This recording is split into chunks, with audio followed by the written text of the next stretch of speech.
Hello engineers. I am Vaibhav, you are watching electrical ज़िंदगी। दोस्तों, हम लोग आईएमईडी सब्जेक्ट को पढ़ रहे थे, जिसमें 5 लेक्चर मैंने आपके साथ में शेयर किए हुए हैं। आई होप कि आप उन लेक्चर को देख चुके होंगे। आज का ये लेक्चर नंबर 6 होने वाला है। आज के इस लेक्चर में हम लोग सबसे ज़्यादा important topic types of ownership, जो स्वामित्व के प्रकार होते हैं, उसके बारे में चर्चा करने वाले हैं। तो वीडियो बहुत ही ज़्यादा इम्पॉर्टेंट है, इसे एंड तक देखिएगा और अपने दोस्तों के साथ में शेयर करिएगा। वीडियो को शुरू करने से पहले आपको बता दूं कि वीडियो लंबी होगी, जिसमें आज की इस वीडियो में हम लोग इन तीनों ही प्रकार के ओनरशिप के बारे में डिटेल्ड बात करने वाले हैं। ठीक है, तो वीडियो लंबी हो सकती है, तो इसे एंड तक की जरूर देखिएगा, तभी आपको चीज़ें समझ में आएंगी। और अगर पहले जो मैंने आपको लेक्चर्स डिलीवर किए हुए हैं उन्हें आपने नहीं देखा है, तो आपको यहाँ पे विशेष कोई जानकारी समझ में नहीं आने वाली है। वैसे मैं प्रयास करूँगा, यदि आप पहली वाली वीडियोज़ नहीं देख पाए हैं तो भी आपको मैं यहाँ पे चीज़ें समझा सकूँ बिल्कुल ईजी वे में। ठीक है, लेकिन उसे ज़रूर देख लीजिएगा ताकि आप इसे अच्छे से अपने आप एटमॉस्फेयर के साथ में, आसपास के चीज़ों के साथ में रिलेट कर पाएँ। देखिए, आईएमईडी के फर्स्ट लेसन में ही हम लोगों ने बात किया था बिजनेस के बारे में, या फिर मैं बात करूं एंटरप्रेन्योर के बारे में और एंटरप्रेन्योरशिप के बारे में बात किया था। जब हम लोग किसी फर्म के मालिक या फिर एंटरप्रेन्योर मतलब कि बिजनेसमैन बनते हैं, तब हमारा सबसे महत्वपूर्ण अंग होता है ओनरशिप। ओनरशिप क्यों महत्वपूर्ण अंग है? मान लीजिए आज के समय में आपने एक बिजनेस को बनाया और उसे चला रहे हैं, पर कल को आकर के कोई तीसरा व्यक्ति या दूसरा व्यक्ति आपसे ये बोलने लगे कि इस बिजनेस का मालिक मैं हूँ, तब आप क्या करेंगे? क्योंकि आपके पास कोई प्रमाण नहीं है कि आपने ही इस बिजनेस को डेवलप किया है। आप मात्र ये कह सकते हैं कि आप मेरे जानने वालों से पूछ लीजिए, मैंने ही इस बिज़नेस को डेवलप किया है। आपके पास कोई लिखित रूप से प्रमाण नहीं है, तो ऐसी कंडीशन में ये संभव है कि आपका बिजनेस आपसे छिन जाए। तो ऐसा ना हो, इसलिए ये ज़रूरी है कि आप अपनी ओनरशिप को समझें कि आप किस तरीके से ओनरशिप को पा सकते हैं अपने बिजनेस के लिए, या कितने प्रकार से ओनरशिप होती हैं। इस विषय पे आज की वीडियो में हम लोग चर्चा करने वाले हैं। देखिए, जब भी कोई फर्म या तो फिर बिजनेस को बनाया जाता है, तो 3 प्रकार की मुख्यतः ओनरशिप दी जाती हैं। पहला हमारा प्राइवेट ओनरशिप होती है, दूसरा हमारा पार्टनरशिप ओनरशिप होती है, और तीसरा हमारा पब्लिक ओनरशिप होती है। देखिए, जो हमारा प्राइवेट ओनरशिप होगी, इसे हम लोग प्राइवेट इंटरप्राइजेस के नाम से जानते हैं। जो हमारी पार्टनरशिप के साथ ओनरशिप होगी, उसे कोऑपरेटिव सेक्टर इंटरप्राइजेस के नाम से जानते हैं। और जो हमारा पब्लिक आपकी होगी ओनरशिप, वो हमारी पब्लिक सेक्टर इंटरप्राइजेस के नाम से हम लोग जानते हैं। हिंदी में सभी चीज़ों के नाम यहाँ पे लिखे हुए हैं, आप इन्हें पढ़ सकते हैं। देखिए, जो निजी उपक्रम होता है, या फिर मैं बताऊं आपको प्राइवेट ओनरशिप जो होती है, इसमें कोई एक व्यक्ति ही अपने बिजनेस या फर्म का मालिक होता है। जो हमारी पार्टनरशिप या फिर कोऑपरेटिव सेक्टर इंटरप्राइजेज होती है या पार्टनर ओनरशिप होती है, इसमें मिनिमम 2 और मैक्सिमम आपके 50 तक ओनर हो सकते हैं। और जो पब्लिक ओनरशिप होती है या पब्लिक सेक्टर इंटरप्राइजेज जो होती हैं कंपनियां, वो हमारी कंपनियों में मिनिमम 7 और मैक्सिमम की कोई लिमिट नहीं तय की गई है, इतने ओनर हो सकते हैं। तो आई होप कि अभी तक आपके माइंड में कुछ चीज़ें समझ में आ रही होंगी, इससे रिलेट करिएगा, क्योंकि नया ये टॉपिक है तो इसे आपके माइंड में बैठाना थोड़ा सा कठिन है, मैं आपको ये बता रहा हूँ। देखिए, फिर से एक बार रिवाइज करा देता हूँ। जो कि प्राइवेट हमारी इंटरप्राइजेज होंगी या फिर प्राइवेट ओनरशिप होगी, उसमें मालिकाना अधिकार सिर्फ एक व्यक्ति ही रखता है। जो हमारी पार्टनरशिप वाली ओनरशिप होगी या फिर कोऑपरेटिव सेक्टर इंटरप्राइजेज के नाम से जो कंपनी होगी, वो हमारी मिनिमम 2 लोग मालिकाना अधिकार रखेंगे या मैक्सिमम 50 लोग मालिकाना अधिकार रखेंगे। लेकिन जो पब्लिक सेक्टर इंटरप्राइजेज होगी या फिर पब्लिक की जो ओनरशिप होगी वो हमारे मिनिमम 7 और मैक्सिमम की कोई लिमिट नहीं तय की गई है, इतने लोग हमारे ओनरशिप को रखेंगे। अच्छा, तो इन तीनों में ही अंतर क्या है इसके बारे में भी हम लोग आगे बात, ठीक है। यहाँ पर ये समझिएगा, यहाँ पे मैंने लिखा हुआ है कि जो हमारा प्राइवेट ओनरशिप होगा या प्राइवेट ओनरशिप के तहत जो बिजनेस चलाया जा रहा होगा उसमें एक ही एमडी मतलब मैनेजिंग डायरेक्टर एक ही हो सकता है, ठीक है। और यहाँ पे समझिएगा, मान लीजिए आपने एक बिजनेस को बनाया है, बिजनेस का नाम XYZ है। तो जब आप इस बिजनेस को बनाएंगे और इस बिजनेस को रन करेंगे या सोशल मीडिया के तहत या तो फिर कहीं आप बैनर वगैरह लगाएंगे, तो आपको इस बिजनेस के लास्ट में प्राइवेट लिमिटेड लगाना कंपलसरी है, क्योंकि एक ही ओनर हैं आप इकलौते इस बिजनेस के। इसलिए आपको अपने बिजनेस के नाम के आगे प्राइवेट लिमिटेड लगाना कंपलसरी हो जाता है। और जब आप ये बिजनेस बनाते हैं तो इसमें मैक्सिमम 200 एम्प्लॉय ही रह सकते हैं। मतलब आप यहाँ से थोड़ा सा अंदाज़ा निकाल सकते हैं, जो आपका प्राइवेट इंटरप्राइजेस के तहत बिजनेस आता है या फिर अगर आप एक ही आदमी जो है संचालन कर रहा है किसी बिजनेस का, तो उसकी क्या कंडीशन है कि आपकी कंपनी के नाम के आगे प्राइवेट लिमिटेड लगा होना चाहिए, और दूसरा कि आपकी कंपनी में 200 एम्प्लॉय से ज़्यादा एम्प्लॉय काम नहीं कर रहे होने चाहिए, ठीक है ना। अभी बात कर लेता हूँ जो हमारी पार्टनरशिप वाले बिजनेस होते हैं या पार्टनरशिप वाली कंपनियां या फर्म होते हैं उनके बारे में। जो हमारे पार्टनरशिप वाले कंपनियां होंगी उनको अपने नाम के आगे कोऑपरेटिव लगाना ज़रूरी है, ठीक है। इसी तरीके से जो पब्लिक सेक्टर में होंगी उन कंपनियों को अपने नाम के आगे XYZ, जैसे कोई कंपनी का नाम है XYZ पब्लिक लिमिटेड लगाना ज़रूरी है। यहाँ पे मैंने कुछ आपके लिए नोट पॉइंट भी लिखे हुए हैं। देखिए, जो हमारी प्राइवेट कंपनियां होंगी जिसका मालिक एक ही होगा, उसे अपने शेयर बेचने की अनुमति नहीं होती है और इसको अपने अंत के नाम में .pvt मतलब कि प्राइवेट लिमिटेड लगाना कंपलसरी होती है। अब आपके माइंड में आएगा कि ये शेयर क्या होता है। देखिए, शेयर एक तरीके से हमारे कंपनी के ओनरशिप को दिखाने वाला एक टुकड़ा होता है।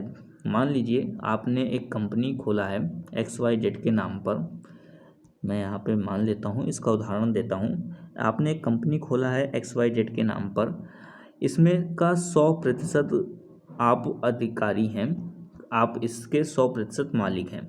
लेकिन आप चाहते हैं कि इस प्रतिशत को मैं कम कर दूं, मैं 50% के हिसाब से अपना अधिकार रखूं और 50% के आपने 2-2% के हिसाब से शेयर मार्केट में उतार दिए। जो भी व्यक्ति इन 2% के शेयर को खरीद लेगा वो यह दावा कर सकता है कि वह आपकी इस XYZ नाम की कंपनी में 2% का मालिकाना अधिकार रखता है, ठीक है ना। तो ये जो 2% वाला कहानी है इसी को हम लोग शेयर कहते हैं। शेयर काफ़ी प्रचलित नाम है, इससे आप वाकिफ़ होंगे। अगर नहीं जानते हैं तो इंटरनेट पे आप खोज सकते हैं। बाकी समझाने के तरीके से मैंने समझा दिया है आपको। तो जो प्राइवेट हमारी कंपनी होगा जिसका एक ओनर होगा, उसके मैंने लिमिटेशन बता दिए हैं कि इसमें आपको कंपनी के नाम के पीछे प्राइवेट लिमिटेड लगाना ज़रूरी है और इसका आप शेयर मार्केट में उतार नहीं सकते हैं।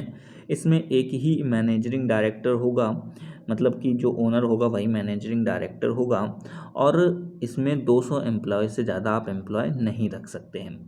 जो पार्टनरशिप वाली हमारी कंपनियां होंगी इसमें क्या है कि मिनिमम आपको 2 मैनेजिंग डायरेक्टर होंगे और मैक्सिमम 50 मैनेजिंग डायरेक्टर हो सकते हैं। और भी इसके रूल्स होते हैं, वो आगे हम लोग समझते रहेंगे। और जो हमारी पब्लिक सेक्टर पे कंपनियां होती हैं उसमें हमारे मिनिमम 7 हमारे मैनेजिंग डायरेक्टर होंगे और मैक्सिमम में कोई भी लिमिट नहीं है और इसमें एम्प्लॉय की भी सीमा तय नहीं की गई है, ठीक है ना। तो यहाँ पे मैंने कुछ आपके लिए कंपनी के नाम हैं वो रखे हुए हैं। यहाँ पे देखिएगा, ये जितनी भी कंपनियां आपको दिख रही हैं, BSNL हो गई या फिर MTNL हो गई या ये हो गई HAL हो गई, NTPC हो गई, ये सभी कौन सी कंपनियां हैं? ये हमारी पब्लिक कंपनियां हैं। मतलब कि इनके जो शेयर हैं वो पब्लिक में हैं और पब्लिक इनके शेयर को परचेज कर सकती है। मतलब हम या आप जैसे लोग भी इस कंपनी के मालिक बन सकते हैं। ठीक है, इंडियन ऑयल हो गया, ये सभी जो हैं, भेल, ये सब क्या हैं? पब्लिक कंपनियां हैं। और यहाँ पर ये देखिए, ये कुछ कंपनियां मैंने आपको दिखाया हुआ है, ये कंपनियां हमारी प्राइवेट कंपनियां हैं जिनका केवल एक मालिक है। ठीक है, या फिर मैं ये कह सकता हूँ ये पार्टनरशिप वाली भी कंपनियां इनमें कुछ अवेलेबल हैं। जैसे हीरो आप देखिए, हाँ, हीरो होंडा जो थी वो पार्टनरशिप के नाम पे थी, लेकिन अभी ये प्राइवेट में आ चुकी है। ठीक है ना, तो ये सभी कंपनियां क्या हैं? प्राइवेट हैं। इनका एक ही MD है जो कि इनका मैनेजिंग। ठीक है, तो इस तरीके से ये सभी चीज़ें होती हैं, प्राइवेट भी हैं, पार्टनरशिप में भी हैं ये कंपनियां। ठीक है, तो आई होप कि अभी आप एग्जाम्पल के साथ साथ अभी इसका ओवरव्यू आप समझ गए होंगे। निजी कंपनी प्राइवेट कंपनी के बारे में पूछता है तो आप बता सकते हैं कि जो प्राइवेट इंटरप्राइज होते हैं, निजी उपक्रमों के अंतर्गत निजी स्वामित्व, साझेदारी या फिर संयुक्त पूंजी कंपनी आदि आते हैं। ठीक है, अब यहाँ पे हम लोग बात कर लेते हैं पार्टनरशिप कंपनियों के बारे में। मैं काफ़ी देर से आपके साथ में बात कर रहा था कि जो हमारी प्राइवेट कंपनियां होती हैं उनके बारे में, तो आई होप प्राइवेट कंपनी के बारे में आपको मैंने जितनी चीज़ बताई वो समझ में आ गई होगी। अब हम लोग बात कर लेते हैं कोऑपरेटिव सेक्टर इंटरप्राइजेस कंपनियों के बारे में, या इन्हें हम लोग दूसरे नाम से प्राइवेट कंपनियों के नाम से भी जानते हैं।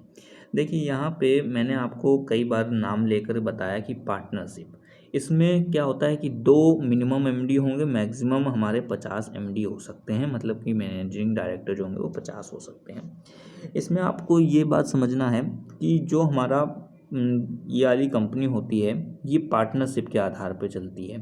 ठीक है, यहाँ पे लिखा भी हुआ है, मैंने परिभाषा यहाँ पे आप देख सकते हैं परिभाषा के तौर पे कि भारतीय साझेदारी अधिनियम 1932 धारा 4 के अनुसार साझेदारी उन व्यक्तियों के बीच में का एक संबंध है जिन्होंने ऐसे व्यवसाय को लाभ के पर्पस बांटने का समझौता किया है जिसे वे सब संचालित कर रहे हैं या उन सबकी ओर से कोई एक व्यक्ति संचालित कर रहा है।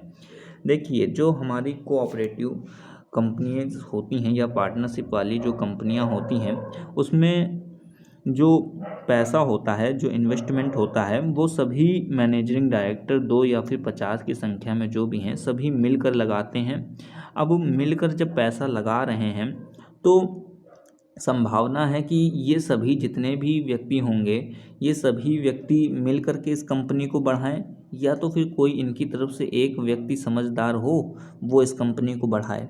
ठीक है, और बाकी अपना साझेदारी के हिसाब से, प्रतिशत के हिसाब से अपना प्रॉफिट जो भी होगा वो बांट लेंगे। तो वही चीज़ यहाँ पे लिखा हुआ है कि भारतीय साझेदारी अधिनियम, किस अधिनियम के तहत हमारा भारतीय साझेदारी अधिनियम बनाई गई? तो 1932 के तहत धारा 4 के अनुसार ये साझेदारी की जा सकती है। ये आपको समझना है, और ये अपने लाभ को बांट वगैरह सकते हैं। तो यहाँ पे ये परिभाषा लिखी हुई है, आप इसे याद कर सकते हैं या अपनी भाषा में भी लिख सकते हैं। साझेदारी की विशेषताएं क्या होती हैं या फीचर्स ऑफ पार्टनरशिप? देखिए, अगर आप अपने बलबूते कोई कंपनी खड़े करना चाहते हैं, प्राइवेट कंपनी बनाना चाहते हैं, तो आपको पूरी तरीके से जो इन्वेस्टमेंट होगी वो आपको अपने जेब से करनी पड़ेगी। पर साझेदारी में जब आप 2 या फिर 50 लोगों के बीच में कंपनी को बनाते हैं तो आपका जो शेयर होता है वो बट भी जाता है, मालिकाना अधिकार भी बट जाता है उतने लोगों के बीच में, लेकिन आपको अपनी जेब से निवेश कम करना पड़ेगा। यहाँ पे अगर आपको किसी भी प्रकार से लॉस होता है तो आपको स्वयं झेलना होगा। लेकिन अगर पार्टनरशिप वाली कंपनी में, कोऑपरेटिव कंपनी में मैं बात करूँ, तो इसमें यदि कोई नुकसान होता है तो सभी को बराबर साझेदारी के साथ में झेलना पड़ता है। यहाँ पे लिखा हुआ है कि फीचर्स ऑफ पार्टनरशिप के साझेदारी की विशेषताएं क्या होती हैं।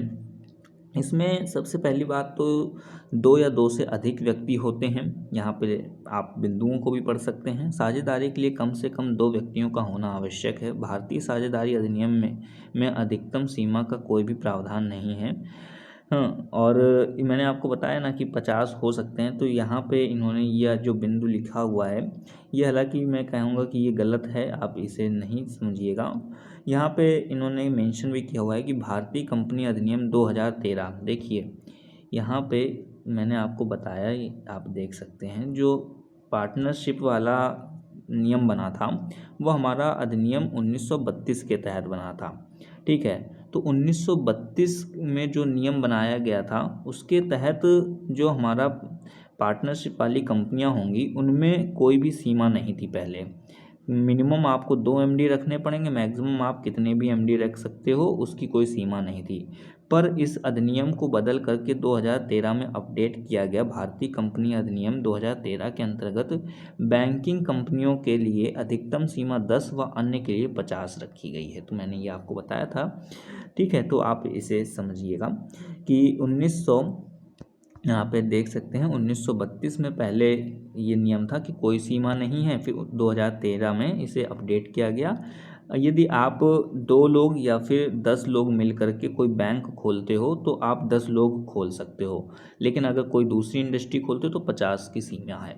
ठीक है, दूसरा हमारा इसमें फीचर क्या है पार्टनरशिप में कि संविदागत संबंध होता है। साझेदारी के बीच आपस में ठहराव अनुबंध होना चाहिए, मतलब कि जितने भी पार्टनर हैं वो एक दूसरे की बात से सहमत होने चाहिए। संविदागत संबंध में ठहराव आवश्यक है, लेकिन ठहराव के लिए लिखित होना आवश्यक नहीं है। देखिए, अगर आप 2 लोग या फिर 5 लोग मिलकर के कोई पार्टनरशिप वाली कंपनी खोलते हैं, कोऑपरेटिव कंपनी खोलते भी हैं, तो उनके बीच में किसी भी वाद विवाद को लेकर के सहमति होनी चाहिए। यदि सहमति नहीं होती तो ज़रूरी नहीं है कि लिखित रूप पे ही आप सहमति रखें, आप भी सहमति को रख सकते हैं, मतलब लिखित रूप पे सहमति रखने का कोई प्रावधान नहीं है। अब यहाँ पे इसका एक लास्ट फीचर ये भी है कि व्यवसाय संचालन में साझेदारी जो कंपनियां होती हैं, साझेदारी के लिए यह आवश्यक है कि साझेदार मिलकर व्यवसाय को चलाएं। जो हमारा प्राइवेट कंपनियां होती हैं इसमें एक ही ओनर होता है और यही सारा फ़ायदा नुकसान जो भी होता है वो यही देखता है, और साथ ही में जो भी उसको चलाना होगा, डायरेक्ट करना होगा, वो हमारा यही व्यक्ति करेगा। लेकिन जो हमारा पार्टनरशिप वाली कंपनियां होती हैं, ये हमारी कंपनियां 2 या 5 या 50 लोग जितने भी मिलकर के चला रहे हैं वो सभी चलाते हैं, तो इससे भी फ़ायदा होता है, व्यवसाय संचालन में भी फ़ायदा होता है। तो ये जितने भी बिंदु थे आप इन्हें समझ जाइएगा। साझेदारी क्या होती है, साझेदारी की विशेषताएं मैंने आपको समझा दी हैं। चलिए अभी हम लोग बात कर लेते हैं साझेदारी के, पार्टनरशिप के अन्य बिंदुओं के बारे में। साझेदारी के कितने प्रकार हो सकते हैं, टाइप्स ऑफ पार्टनरशिप। साझेदारी के हमारे मुख्यतः 2 प्रकार हो सकते हैं, कार्यरत साझेदार मतलब वर्किंग पार्टनर, और निष्क्रिय साझेदार मतलब आइडल पार्टनर्स। देखिए, कार्यरत पार्टनर क्या होते हैं, इनको समझिएगा। जो हम मान लीजिए कि हमने एक व्यवसाय बनाया, कोई कंपनी या फर्म खोली, ठीक है, कंपनी या कोई फर्म हमने खोला, तो उसमें जितने भी हमारे पार्टनर्स बने, ठीक है, वो सभी पूंजी तो नहीं लगा रहे हैं। ऐसे साझेदार जो पूंजी नहीं लगाते हैं, परंतु ये क्या करते हैं कि काम आपकी कंपनी में करते रहेंगे। तो इस हिसाब से यदि हम साझा करते हैं पैसा, फ़ायदे को, जो भी बेनिफिट होगा उसको साझा करते हैं, तो वो हमारा साझा किसके अंदर आएगा, वर्किंग पार्टनर के अंदर। देखिए, यहाँ पे ऐसे साझेदार जो पूंजी नहीं लगाते हैं, केवल उद्योग को का संचालन करते हैं, कार्यरत साझेदार कहलाते हैं। निष्क्रिय साझेदार कौन होते हैं, वह व्यक्ति जो पूंजी लगाते हैं और उद्योग में होने वाले लाभ का अंश प्राप्त करते हैं, परंतु उद्योग के संचालन की जिम्मेदारी उन पर नहीं होती है, निष्क्रिय साझेदार कहलाते हैं। देखिए, थोड़ा सा अंतर समझ लीजिएगा। एक फर्म है आपने बनाया, इस फर्म में आपने, आपके दोस्तों ने, आपके अन्य दोस्तों ने मिल कर के काम किया और जो बेनिफिट हुआ उसको आपने अपने हिस्से के अनुसार बांट लिया, काम के अनुसार बांट लिया। तो ये किस में आ गया, कार्यरत साझेदारी में आ गया। लेकिन इसी फर्म को बनाने के लिए 10 रुपये आपने लगाए, 10 रुपये आपके अन्य दोस्तों ने लगाए, 10-10 रुपये। तो इसमें हुआ क्या कि आपने 10-10 रुपये लगा के 30 रुपये बनाए, और 30 रुपये बना करके किसी एक संस्था के माध्यम से इसे बेनिफिट कमाया, तो वो हमारा निष्क्रिय साझेदारी में आ जाएगा। ठीक है, अब साझेदारी के लक्षण क्या होते हैं? देखिए, कई बार हम लोग मिल बांट के ही कई काम कर लेते हैं और हमें पता ही नहीं चलता कि हमने पार्टनरशिप में हमने काम को कर लिया है। तो साझेदारी के लक्षण यहाँ पे समझिएगा, इसमें दो या दो से अधिक व्यक्ति का होना अनिवार्य है। साझेदारों के मध्य अनुबंध होना अनिवार्य है, मतलब कि बात को एक दूसरे के समक्ष समझें, ऐसा अनिवार्य है। व्यापार का उद्देश्य से लाभ कमाना होना चाहिए। व्यापार को लाभ के पर्पस पर बांटना चाहिए। ठीक है, ये लक्षण है साझेदारी के। व्यवसाय का संचालन सबके द्वारा अथवा उनकी सहमति से किसी एक के द्वारा भी किया जा सकता है। ठीक है, तो ये भी क्या है कि साझेदारी का हमारा लक्षण है। फर्म का किसी एक निश्चित नाम होना चाहिए। मैंने काफ़ी देर से बता रहा हूँ कि आपकी कंपनी का नाम होना चाहिए, क्योंकि ये आपकी ब्रांड की वैल्यू बढ़ाता है। और वैध व्यापार का होना चाहिए, मतलब कि वैलिड होना चाहिए। ठीक है, तो ये सभी क्या हैं, हमारे साझेदारी के लक्षण हैं। इन्हें आप याद रखिएगा और अपने नोट पॉइंट में भी इसे लिख सकते हैं। अब समझ लेते हैं कि साझेदारी के लाभ या गुण क्या होते हैं, या फिर मैं आपसे बात करूं एडवांटेज क्या होते हैं साझेदारी को करने से। तो यहाँ पे समझिएगा, पहला बिंदु है हमारा कि साझेदारी करने से क्या होता है कि निर्माण अथवा गठन सुगमता व सुविधाजनक हो जाता है। आप किसी फर्म को बनाना चाहते हैं, कंपनी को बनाना चाहते हैं, आप खुद का माइंड लगाएंगे, खुद ही काम करते रहेंगे तो ये कठिन है। इसी के बदले आप आपके मित्र कई सारे लोग मिल करके यदि वही कंपनी बनाते हैं तो ये काम सुगमता और सरलता के साथ हो जाता है। दूसरा बिंदु है कि प्रत्येक कार्य पर पर्याप्त विचार परामर्श हो जाता है। देखिए, कई बार हमारे साथ में क्या होता है कि हम किसी चीज़ को करना चाहिए या नहीं करना चाहिए, यदि हम खुद से ही प्रश्न करते रहते हैं तो उसमें काफ़ी डाउट क्रिएट होता है। पर यही अगर डाउट हम अपने मित्रों के साथ शेयर कर लें, अपने पेरेंट्स के साथ में शेयर कर लें, तो वो हमें उसका समस्या का समाधान दे देते हैं। इसी तरीके कंपनी में भी होता है, अगर आप एक ओनर हैं तो आपके सामने होना चाहिए, तो ऐसे में आपके पास कोई समाधान नहीं है। पर यही जगह अगर आपने पार्टनरशिप के तहत कंपनी चला रहे हैं तो आप इसमें अपने पार्टनर्स के साथ में बैठ करके मीटिंग के माध्यम से उस काम के ऊपर विचार कर सकते हैं। तीसरा बिंदु है कि अधिक जोखिम वाले कार्यों के लिए उपयुक्त आपके पास विचार हो जाते हैं। चौथा है बिंदु की परामर्श सहयोग में वृद्धि होती है, मैं एक्सप्लेन कर ही चुका हूँ। पांचवा बिंदु है कि व्यवसाय परिवर्तन में भी सरलता होती है। यदि आपका अपना फर्म अच्छा नहीं लग रहा है तो ऐसे में आप क्या कर सकते हैं कि अपने फर्म के प्रोडक्शन को बदल भी सकते हैं। ठीक है, कार्य संचालन में लचीलापन मतलब कि फ्लेक्सिबिलिटी होती है। देखिए, फ्लेक्सिबिलिटी का यहाँ पे मतलब ये है कि आप मान लीजिए काम कर रहे थे कोई, और दूसरा आपका पार्टनर कोई दूसरा काम कर रहा है, तो ऐसे में क्या होता है कि काम बड़ी आसानी से हो जाता है। ठीक है, और आखिरी बिंदु क्या है इसका एडवांटेज का, कि व्यापार में गतिशीलता आती है, जो कि जाहिर सी बात है कि आप अकेले एक काम को करेंगे तो वो काम डिले में होगा, और 5 लोग मिलकर किसी काम को करेंगे तो वो काम जल्दी होगा। अब किसी चीज़ के यदि एडवांटेज हैं तो उसके दोष भी निश्चित हैं। तो दोष क्या हैं साझेदारी के, कि दैनिक कार्यों में देरी होती है। जाहिर सी बात है कि अगर आप फर्म में 4-5 लोगों के साथ में काम कर रहे हैं तो ऐसे में जो समय होगा वो आपका जो दैनिक कार्य होंगे उनको ज़रूर प्रभावित करेगा। मतभेद की अधिक संभावना रहती है। जाहिर सी बात है, 4 दिमाग 4 मत। थर्ड हमारा पॉइंट है कि प्रबंध एवं संचालन में शिथिलता हो जाती है। जाहिर सी ये भी बात है कि यदि 5 लोग हैं, 5 लोगों से के मत चाहिए। अब आप कोई काम करना चाहते हैं तो आपने तो वो काम कर रहे हैं, अब उसके लिए आप अपने अन्य 4 मित्रों के लिए से भी पूछें कि वो काम करना चाहिए कि नहीं करना चाहिए। ठीक है, तो वही चीज़ है कि प्रबंधन और संचालन में भी शिथिलता आती है। सीमित पूंजी हो जाती है। 5 लोगों ने 10-10 करके के पैसे लगाया, उससे जो प्रॉफिट हुआ वो आप लोग अपने पास रख लेते हैं। लेकिन आप ये अगर कहें कि मैं अब इस बिज़नेस को आगे बढ़ाऊंगा तो आप अपने मन से नहीं कर सकते हैं, क्योंकि भाई 10-10 रुपये का रेशियो चल रहा है तो वो सभी में बराबर बेनिफिट होगा। आप क्यों अपने जेब से 20 रुपये लगा करके इस फर्म को बढ़ाएंगे? तो सीमित पूंजी हो जाती है, इसे आप समझ सकते हैं। पांचवा हमारा इसका दुष्परिणाम ये है कि निर्णय लेने में देरी होती है, मैंने एक्सप्लेन कर दिया है शिथिलता वाले बिंदु में। छठा हमारा बिंदु है कि फर्म के स्थापना के बाद भी उत्तरदायित्व कोई नहीं समझता है।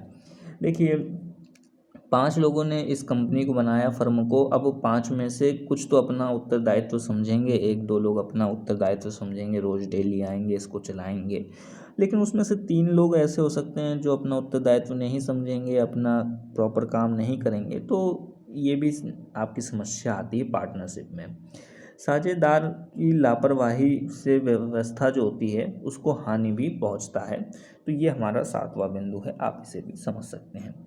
अब हम लोग बात कर लेते हैं, मान लीजिए कि इन सभी टर्म को देखते हुए आपने ये डिसाइड किया कि मैं एक फ़र्म खोलूँगा या फिर एक कंपनी खोलूँगा साझेदारी के साथ में।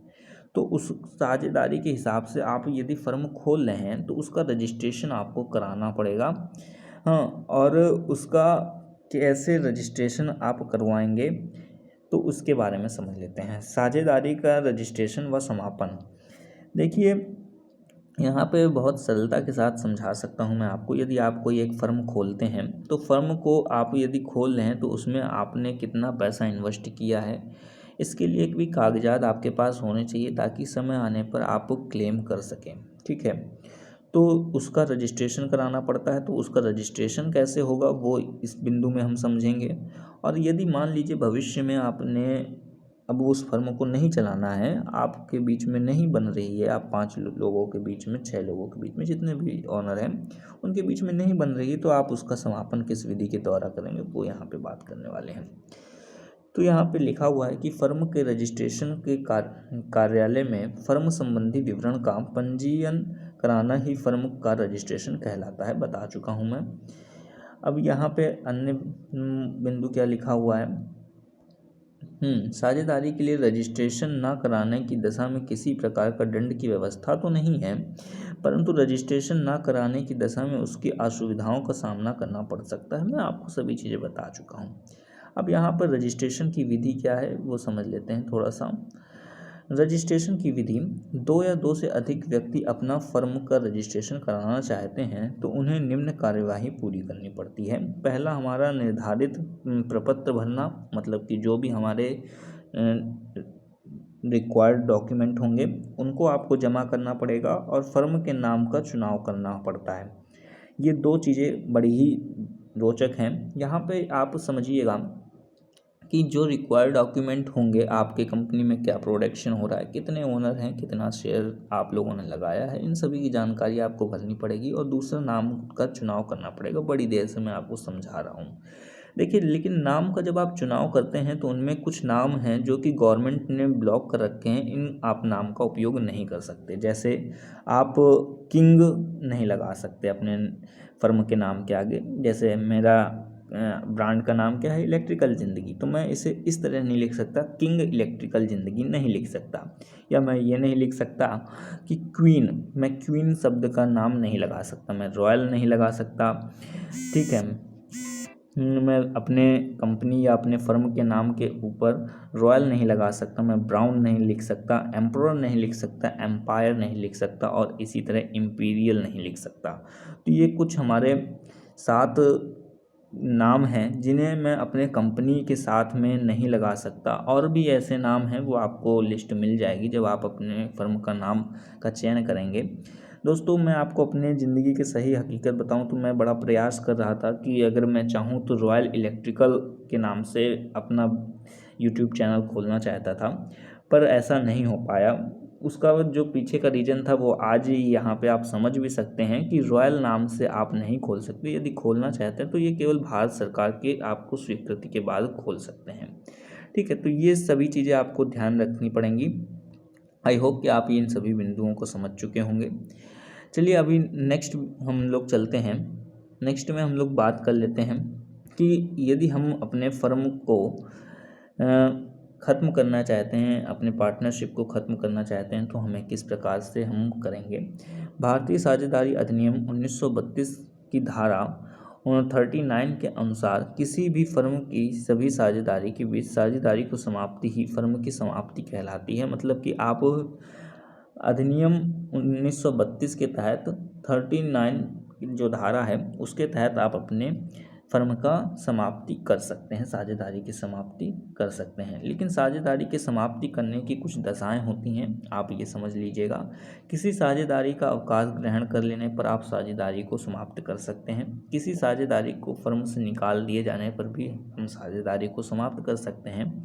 तीसरा है कि किसी साझेदार का अयोग्य हो जाने पर भी हम साझेदारी को समाप्त कर सकते हैं। ये समझ सकते हैं कि हमारे कंपनी में मिलिट्री के काम कर रहे थे हम लोग, और ऐसे में हमारा एक व्यक्ति घायल हो गया तो भी हम साझेदारी को समाप्त कर सकते हैं। किसी साझेदार का दिवालिया हो जाने पर भी, पागल हो जाने पर भी उसकी साझेदारी को समाप्त किया जा सकता है, या फिर किसी साझेदार की मृत्यु हो जाने पर भी उसकी साझेदारी को समाप्त किया जा सकता है। तो ये साझेदारी के समापन की कुछ हमारी दशाएं हैं। अब यहाँ पे समझते हैं कि फर्म के विघटन की विधियाँ कौन सी हैं। देखिए, साझेदारी के समाप्त होने की विधि, साझेदारी का समाप्त होना एक अलग मुद्दा है।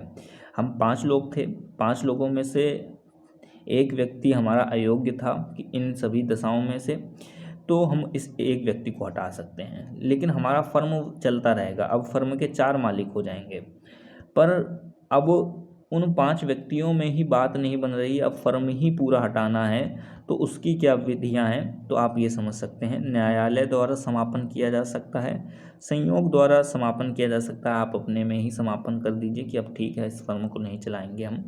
समझौते या ठहराव द्वारा समापन किया जा सकता है, समान बात है। सूचना द्वारा समापन किया जा सकता है, या फिर अनिवार्य समापन किया जा सकता है। ठीक है, तो आई होप कि आप ये समझ गए होंगे। बाकी आपके जो क्वेश्चन होता है उसमें आपसे एक और प्रश्न पूछा जाता है कि साझेदारी एवं एकल व्यापार में अंतर बताइए, difference between individual ownership and partnership. जो हमारा प्राइवेट बिजनेस होता है और जो पार्टनरशिप वाला बिजनेस होता है, उनमें अंतर बताना है। यहाँ पे हम समझ लेते हैं। पहला हमारा है यहाँ पे अंतर आधार, और हमारा प्राइवेट व्यापार और साझेदारी वाला व्यापार। समझिएगा, यहाँ पे पहला बिंदु है हमारा स्वामित्व, जो ओनरशिप के हिसाब से। इसमें जो प्राइवेट वाला होता है, इसमें एक ही स्वामी होता है। इसमें मिनिमम 2 या फिर मैक्सिमम 50 हो सकते हैं, लेकिन बैंकिंग के केस में 10 ही ओनर होते हैं। वैधानिक नियम, कोई विशेष अधिनियम नहीं है प्राइवेट वालों के लिए, प्राइवेट बिजनेस वालों के लिए। भारतीय साझेदारी अधिनियम 1932 है, जिसे हमारा 2013 में अपडेट भी किया गया है, ये याद रखिएगा। स्थापना जो है, प्राइवेट मतलब कि खुद का ओनर जो होता है वो सरलता से अपनी ब्रांड की स्थापना कर सकता है, फर्म की स्थापना कर सकता है, पर साझेदारी में समझौता होना आवश्यक है। ठीक है, समझिएगा इस बिंदु को। प्रबंधन जो है, एकाकी व्यापारी प्रबंधन करता है, मतलब एक ही व्यक्ति प्रबंध करता है, मैनेजिंग डायरेक्टर एक होता है। सभी साझेदार या उनकी तरफ से एक साझेदार प्रबंध करता है। पंजीकरण जो होता है आवश्यक नहीं है प्राइवेट के केस में। और जो हमारा पार्टनरशिप होता है उसमें पंजीकरण अनिवार्य तो नहीं है, परंतु आवश्यक है। इसका मतलब क्या है कि अगर आप नहीं चाहते हैं कि जो आपने पार्टनरशिप के तहत फर्म खोला है उसका आप पंजीकरण कराएं, तो कोई ज़रूरी नहीं है, आपके ऊपर कोई भी सरकार प्लांटी नहीं लगाएगी, पर करवा लेते हैं तो वो बेहतरीन है, आप क्लेम कर सकते हैं आगे यदि मतभेद होता है तो। छठा हमारा बिंदु है लाभ हानि। एक ही व्यक्ति लाभ हानि का अधिकारी होता है, सभी साझेदार लाभ हानि के अधिकारी होते हैं। पूंजी, इसमें पूंजी कम निर्वेशित की जा सकती है, इसमें पूंजी अधिक निर्वेशित की जा सकती है। आठवां बिंदु है हमारा क्षेत्र एवं लोच, मतलब कि फ्लेक्सिबिलिटी। क्षेत्र हमारा सीमित होता है और फ्लेक्सिबिलिटी क्या होती है, काम की कम होती है। इसी तरीके से क्षेत्र इसमें अधिक विस्तृत होता है और फ्लेक्सिबिलिटी जो काम की होती है वो अधिक होती है। नाबालिग के स्थान पर यहाँ पे देख सकते हैं नाबालिग मालिक नहीं बन सकते हैं, नाबालिग फर्म के लाभ में हिस्सा प्राप्त कर सकते हैं। तो आप इन 9 अंतर को आप समझिएगा। मेरे ख्याल से आज की वीडियो काफ़ी ज़्यादा लंबी हो चुकी है, जिसमें प्राइवेट और मैंने पार्टनरशिप के ऊपर आपको चीज़ें बताई हैं। चलिए मैं एक काम करता हूँ कि जो हमारे पब्लिक सेक्टर है उसको मैं नेक्स्ट वीडियो में कर देता हूँ, और नेक्स्ट वीडियो में हम लोग पब्लिक सेक्टर की जो कंपनियाँ होती हैं उनके बारे में हम लोग बात करने वाले हैं। तो चलिएगा दोस्तों, अपने दोस्तों के साथ में इस वीडियो को शेयर करिएगा, वीडियो को लाइक करें, चैनल को सब्सक्राइब करिएगा नेक्स्ट वीडियो की नोटिफिकेशन पाने के लिए। डिस्क्रिप्शन में मैंने व्हाट्सएप ग्रुप और टेलीग्राम ग्रुप का लिंक दिया हुआ है, आप उसे ज्वाइन कर सकते हैं। वहाँ पे मैं इलेक्ट्रिकल से रिलेटेड कई सारे कंटेंट आपके साथ में शेयर करता रहता हूँ। और यदि माइंड में कोई भी डाउट, क्वेरी या वीडियो के रिगार्डिंग सजेशन है तो आप मुझसे मेरे व्हाट्सएप नंबर पर भी कांटेक्ट कर सकते हैं, नंबर मैंने डिस्क्रिप्शन में दिया हुआ है। तो चलिए दोस्तों, मिलते हैं नेक्स्ट वीडियो में नेक्स्ट टॉपिक के साथ, जिसमें हम लोग बात करेंगे पब्लिक इंटरप्राइजेस के बारे में। Take care, bye bye.